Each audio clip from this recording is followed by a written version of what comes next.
రక్తదానం అత్యున్నత మానవతా సేవ అన్నారు మంత్రి నాదెండ్ల మనోహర్. ఒక్కో యూనిట్ రక్తం అనేక మంది ప్రాణాలను కాపాడగలదని తెలిపారు. ప్రజల కష్టసుఖాల్లో భాగస్వామ్యం కావడం నిజమైన ప్రజాసేవ అన్నారు. గుంటూరు జిల్లా తెనాల్లో ప్రభుత్వ ఆసుపత్రిలో నిర్వహించిన రక్తదాన శిబిరం విజయవంతంగా కొనసాగింది. ప్రభుత్వ ఆసుపత్రిలో నెలకొన్న రక్త కొరత సమస్యను దృష్టిలో ఉంచుకొని జనసేన పార్టీ ఆధ్వర్యంలో చేపట్టిన ఈ సేవా కార్యక్రమానికి జనసేన పార్టీ కార్యకర్తలు, యువతలు, అభిమానులు పెద్ద సంఖ్యలో పాల్గొని స్వచ్ఛందంగా రక్తదానం చేశారు. రక్తదానం చేసిన Tenali DSP V Janardhan Rao, municipal commissioner Ramappa Naidu, MRO Gopalakrishna మంత్రి నాదెండ్ల ప్రత్యేకంగా అభినందించారు. అధికారులు స్వయంగా ముందుకొచ్చి రక్తదానం చేయడం సమాజానికి ఆదర్శంగా నిలుస్తుందన్నారు మంత్రి నాదెండ్ల మనోహర్.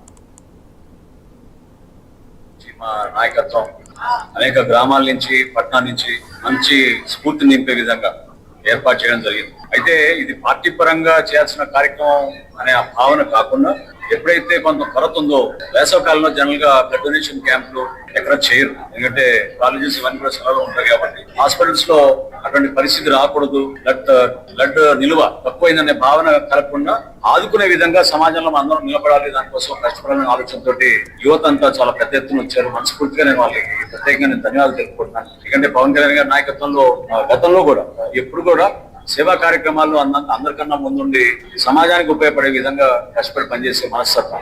సో ఆ కార్యక్రమాన్ని ఈ రోజు ఏర్పాటు చేసి విజయవంతంగా చేసుకున్నాం. ఇంకో చక్కటి విషయం ఏంటంటే, ఆ స్ఫూర్తిని చూసి స్థానికంగా ఉన్న మన డిఎస్పీ గారు, తహసీల్దార్ గారు, కమిషనర్ గారు, డిసిహెచ్ఎస్ గారు కూడా, హనుమంతరావు గారు కూడా